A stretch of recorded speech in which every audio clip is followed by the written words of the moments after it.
sagalee qeerrooti. Sagaleen qeerroo torbaanitti guyyaa 3 diddaa uummata Oromoo fi saboota cunqurfamoo impaayera biyyattiin mara akkasumas shira mootummaa abbaa irree wayyaanee kan gabaasu.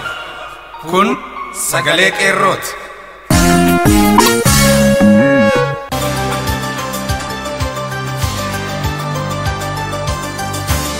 Caamsaa 18 bara 2016 harka fuune kabajamtootaa fi ulfaattota dhaggeeffattoota sagalee qeerroo nagaan keenya bakka jirtanitti isin haa qaqqabu. Sagantaa keenya har'aan akkuma barame jalqabatti oduu isinii dhiyeessina. Oduu kan isinii dhiyeessu Jaal Ilbuu Sabaati. Itti aansuun Annoolee Buttaan qeerroon bilisummaa Oromoo agartuu uummata Oromooti kan jedhu kan jaaldame boruutiin barraa'ee gabaabinaan isinii dhiyeessa. Dhumarratti wallee warraaqsaas qabna. Hanga xumura sagantaa keenyaatti nu hordofaa isiniin jechaa amma gara jaala oduu dubbisuuttan isin dabarsa. Fincilli xumura gabrummaa aanaalee godina Arsii jabaatee jira. Godina Arsii aanaalee Xannaa, Shashamannee, Asaasaa, Baalee, Sudee fi Amminyaa keessatti barruuleen warraaqsaa qalaman gidaarota irratti kan barraa'anii bulan yoo ta'u, keeleen diinaas barreeffamoota qeerroodhaan barreeffaman kanneen irra deemanii qalamaa dibuun isaanii qeerroowwan aanota kanneen nuun gahaniiru. Fincila xumura gabrummaa Yuunivarsiitii Haromayaatti damee ganda jahetti akkasuma naannoo kibbaatti fincilli uummata Koonsoo itti fufee jira.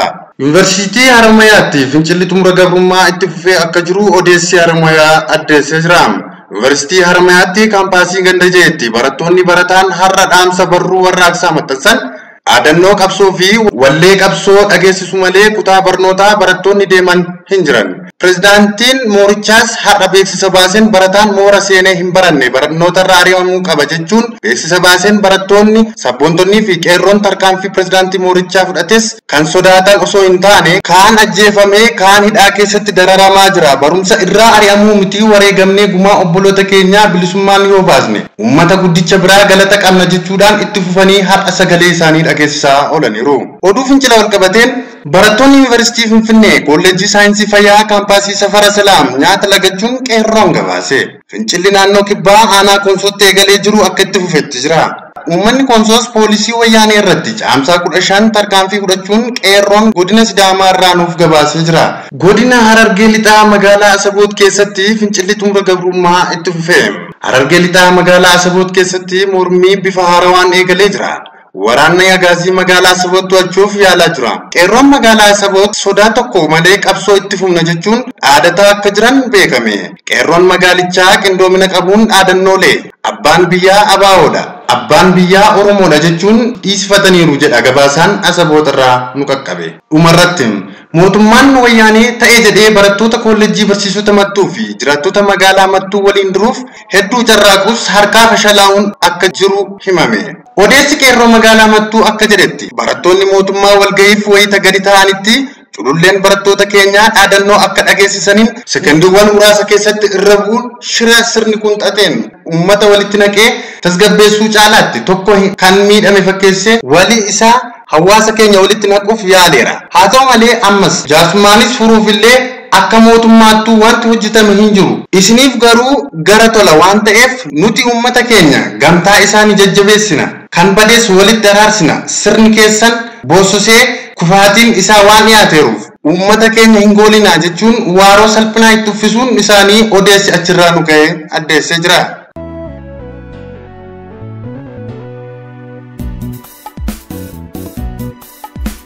Oduu amma nu ga'e. Mooraa humna qilleensaa Bishooftuu keessatti ilmaan Oromoo waggaa 3 hanga 7tti barumsa irra jiran keessaa tokko tarkaanfii dhukaa fudhachuun isaan walqabatee humna qilleensaa Bishooftuu keessatti jeequmsi guddaan uumamuun dhaga'ame. Ilmaan Oromoo humna kana keessa jiranis hidhaatti guuramaa jiraachuun odeessa sagalee qeerroo bakkichaan saaxilame. Diddaa fi fincilli mootummaa garboonfattuu wayyaanee irratti uummata Oromoon gaggeeffamu guyyaa irraa gara guyyaatti jabaachaa fi babal'achaa kan deemaa jiru hoggaa ta'u humna qilleensaa Bishooftuu keessatti of mul'isuun caamsaa 11 bara 2016 humna qilleensaa kana keessatti barattoota Oromoo balaliistummaa fi ogummaa teknikaa waggaa 3 hanga 7 barumsa irra jiran keessaa barataa Muluu Ballaxaa jedhamu kutaa teknika mooraa humna qilleensa wayyaanee irratti tarkaanfii dhukaa akka fudhate gabaafameera. Gootichi barataa Muluu Ballaxaa tarkaanfii gootummaa kana fudhatee wayituma kana harki isaa tokko kan irraa cite hoggaa ta'u yeroo ammaa eegumsi cimaa jalatti hospitaalatti wal'aansa irra akka jirus oduun arganne ni hubachiisa. Obboleessi Muluu Ballaxaa kanaan dura naannoo Ambootti waraana mootummaa faashistii wayyaaneen akka ajjeefames ni yaadatama.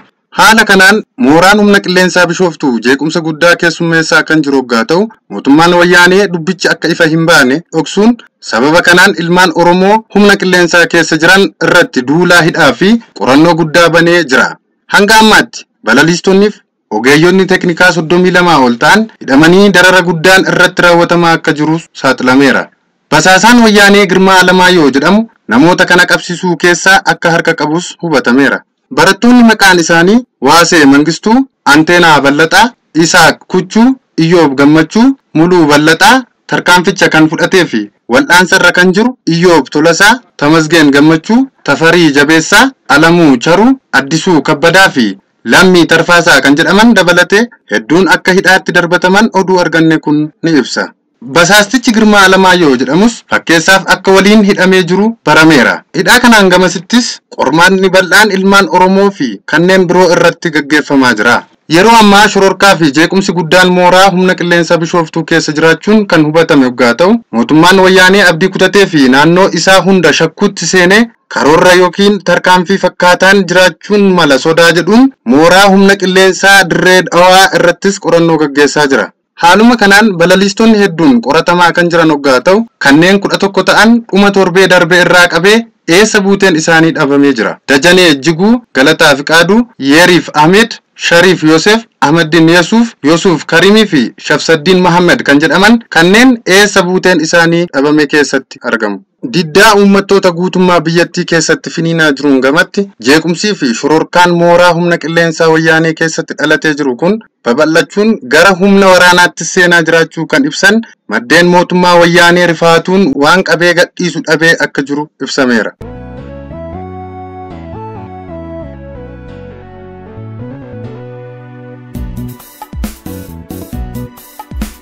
Qeerroon bilisummaa Oromoo agartuu ija uummata Oromooti. Barreessaan Damee Boruuti kan isin dhiyeessu Annoolee Buttaati. Torban darban lamaan kana keessa agartuu ija uummata Oromoo kan ta'e qeerroo Oromoo irratti duulli madaala hin qabne adda danuun banamee jira.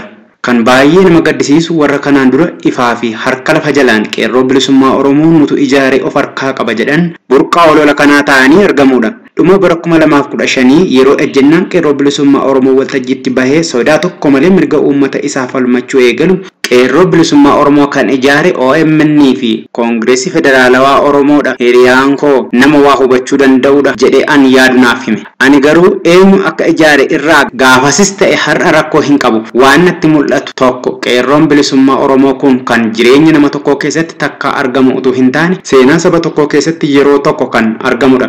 Kanaafuu qeerroo bilisummaa Oromoo karaa dandeenyu maraan gargaaruuf hamaa itti dhufu hundaa irraa qolachuu qabna kan jedhu amantaa koo isa duraati. Akka nama tokko qaamni keenya fayyaa guutuu yoo ta'e gammannee burraaqnee jiraachuun nutti tola. Garuu hamaan yoo dhufu jifuu hunda keessaa ija keenya oolchachuuf yaalla. Iji yoo jaame barabaraan dukkana keessa jiraachuu ta'a. Guyyaan bari'uu fi dhiyuu hin argani.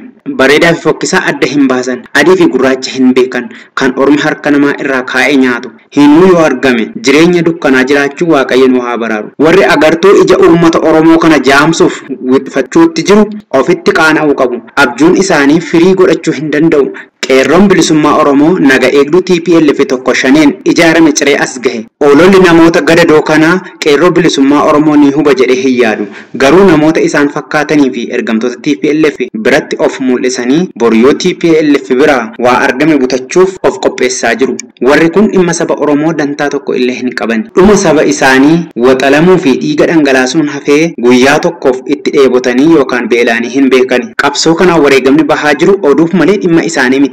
Isaan garuu firii wareegama dhiiga ilmaan Oromoon dhufuuf jedhu kana dura darbanii dhandhamuuf of qopheessanii jiru. Akkuma harreen yoon an du'e margi hin margin jette kan isaan itti aangoo hin qabanne yoo ta'e qeerroon bilisummaa Oromoo illee maaliif hin banne? Ololli ABO irratti godhamu haaraa miti. Waggaa 40 darban kana keessa irraa fi jalaan dhageenyee jirra. ABO balleessuu keessaa fi alaan mootonni Habashaa dadhabbii hamma kana hin jedhamne godhanii jiru.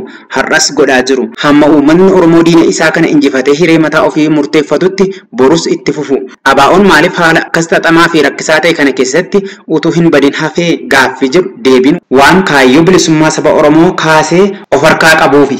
Kanaafuu amma sabni Oromoo jirutti ABO'n ni jiraata. ABO'n afuuraa fi onnee Oromoota bilisummaa hawwanii hunda keessa jira.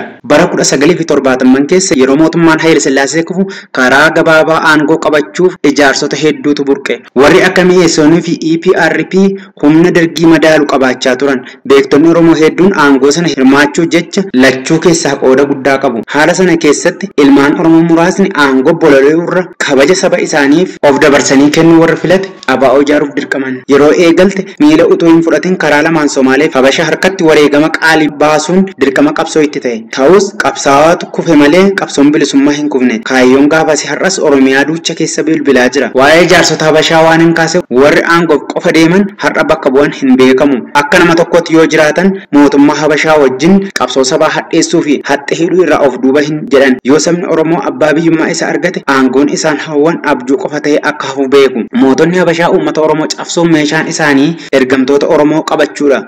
Tooftaan kun har'a waan haaraa ta'e nutti mul'achuu hin qabu. Inni lammaffaa Oromoo gandaa fi amantiin adda baasee akka wal sodaatu, akka wal jibbuu fi wal irraa fagaatu gochuudha. Bara Haayile Sillaasee Impaayerri Itiyoophiyaa bulmaata kolonii yookaan afaan Amaaraan xaqilaa gizaat jala ramaadha. Dargiin waan kolonii jedhu sana hambisee kutaa bulmaataan moggaase. Namni hunduu akka naannoo isaa faarsu warra kaan irraa adda of godhee fudhatu tooftaa micciiramaatu dagaagaa ture. Dhalattoonni qubee fi qeerroon bilisummaa Oromoo waa'ee naannoo fi gandummaa warri durii beekuu hin danda'an waan keessatti dhalatanii hin guddanneef jecha amalli gandummaa isaan keessa jiraachuu hin danda'u.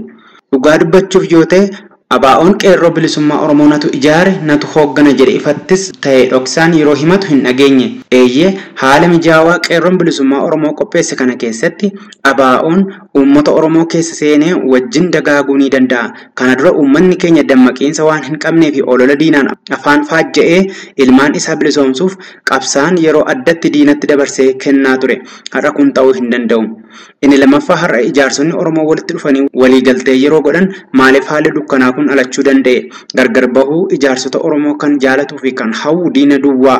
Uummatni kam iyyuu diina keessaa fi alaa qaba. Yoo irratti hin barre isa ifatti argan caalaa isa fira fakkaatee cina ofii jirudha. Diina kam irrayyuu of tiksuun qabsoo akka mirgisu godha. Qeerroo bilisummaa Oromoo yeroo gabaabaa keessatti diina galmaa fi bahaa dhorkee waachisaa jiru namoonni maalummaan ishee hin beekamneen komatamuun nama gaddisiisa. Qeerroo bilisummaa Oromoo funyaan waraana Agaazii jala taa'ee wareegama qaalii baasuudhaan qabsoo hadhaa oofaa jiru ololli kun ni diiga jedhee hin yaadda'u. Uummanni Oromoos bakka jiru maratti ijoollee agartuu ija isaa taate kana mararsiifachuu duwwaa utuu hin taane waan qabu hundaan wajjin dhaabbachuu fi diina irraa tiskuuf dirqama seenaa qaba. Ijoolleen qeerroos akka uummanni Oromoo miliyoonaan lakkaa'amu isin faarsaa kaayyoo keessan ol kaasee jiru dhaggeeffachuu malee olola ilbiisonni yartuun ooftuun akka haamileen keessan hin cabne nan amana. Injifannoo uummata Oromoo Oromiyaan ni bilisoomti.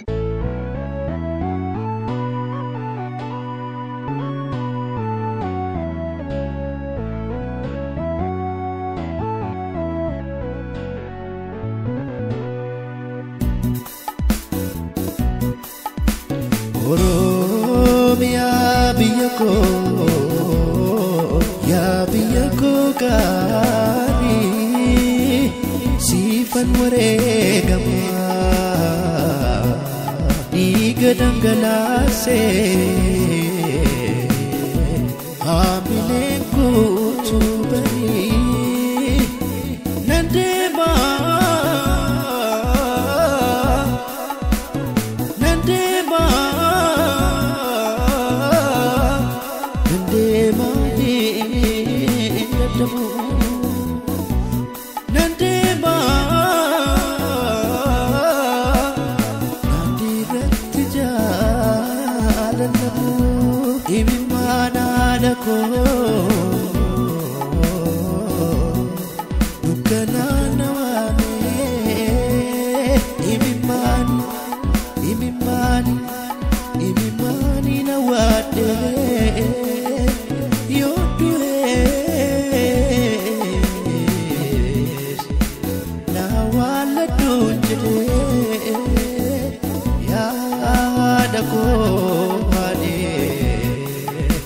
Kamitu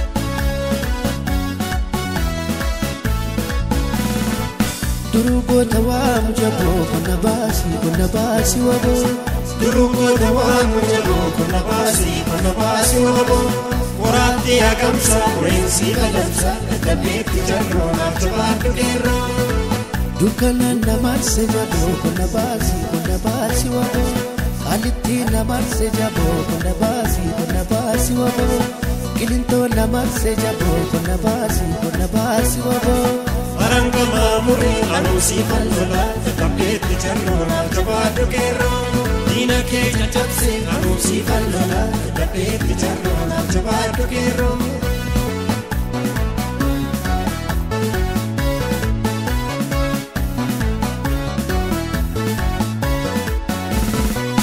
Waboya waboko Didena tugaya waboko Urgam bilisumaya waboko Ittisikiloniya waboko Abdi sabasumaya waboko Waboya waboko Waboya waboko Waboya waboko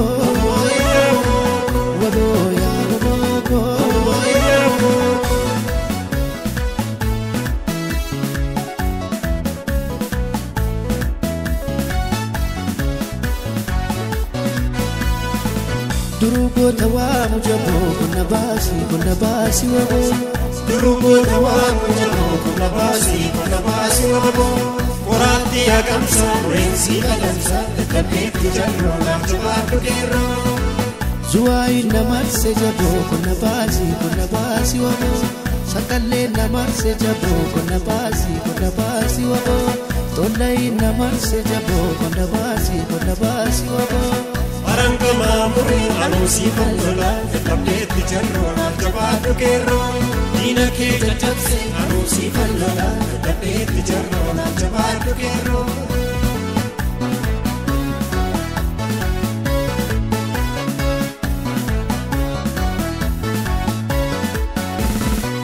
Waboya waboko Yagadisa garbiya waboko Gorraiti darbiya waboko Baruda machesiya waboko Nai barbadesiya waboko Waboya waboko Waboya waboko Waboya waboko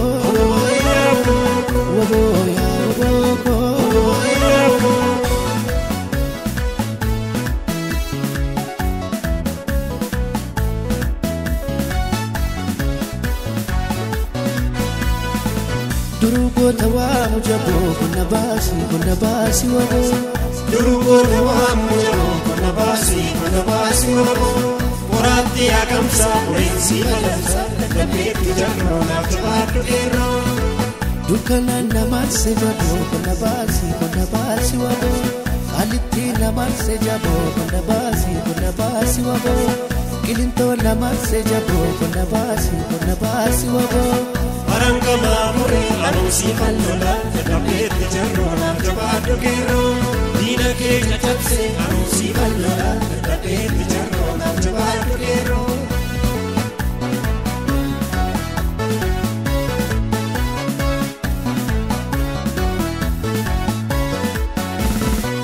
Waboya waboko Didena tugaya waboko Urgam bilisumaya waboko Ittisikiloniya waboko Abdi sabasumaya waboko Waboya waboko Waboya waboko Waboya waboko